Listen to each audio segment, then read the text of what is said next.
Good morning. Ngasigi card ki message yengminarase mayam ado ngasi se thangja oibanina thangjagi hadi cleansing kari kra loina tawthokpiba yai ko hadi cleansing tawba haragadi haina salt kumba sinabiyo rock salt sinabiyo white ba iruzaba khotpa sugumba mayam ama leire ko aduga atoba topa mayam ama su leina ko hadi फतबा energy remove तौ कमायना तौगदगे खोदगदगे हैबसे ख्वाइदगी फब नुमित हारगदी थांग नुमित कुंबसेदा तौबियो अदे हलकपा मतमदा सुंगार को हादि अयुक्ता थबक चथोरगा हलअगा नुंदांग हलकपा मतमदा इरुजबा खोपदसु को दुम soul खतंग rock soul खतंग हापगा दमाइना लुबीबा हाइतारे को हादि अदुना हादि पुरा week सिमगी एंगोंदा लेना को कई कई नेगेटिविटी और नेगेटिव एनर्जी गुंबा लेना को हादि मीनी यंगचलकपा खोचलकपा अदुंबा मयामदो फनबगी दमकता को हादि वीकेंड निना वीकेंड हादि सैटरडे ओरे को हयेंगदी ऑफ लेने दुगा मु मंडे दगी अमा मु हौदोइनिना हादि ngasi sina khwaidagi phaba oiba haitare ko ado ahambada akhoi card ki message yengminarase card ki message ki matungda ai timing haijar age ko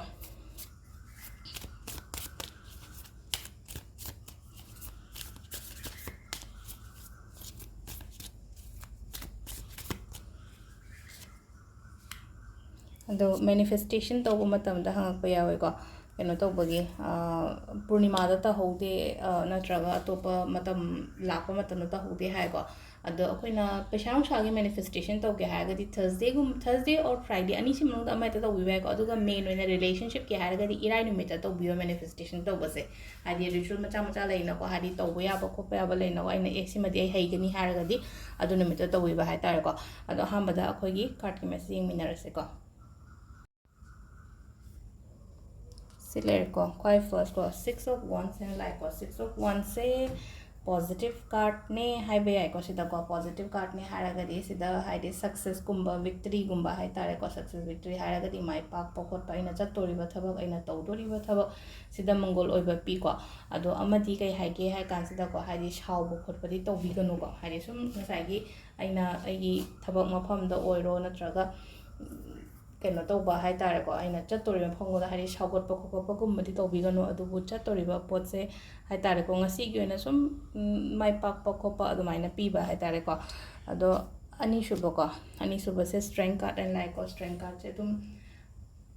हजिक से हाई तारे को हाइदि दुम थबक से खतंग अदुम चिल्लमगनी को अदुगा हाइदि चिंजु चिल्लमगनी अदुगा अमुका हेना हाई तारे को हाइदि फजना तौबदो हानागा हायरगदी हाय तारे को अदुगा पांगल थौनासु यामना लेना तौगदबा मतमनि को अदु सिसिना अखोइगी स्ट्रेंथ कार्ड की मैसेज लेरे को अहुम सुब को 10 of pentacles and like 10 of pentacles से कइनो हाय कांसिदा को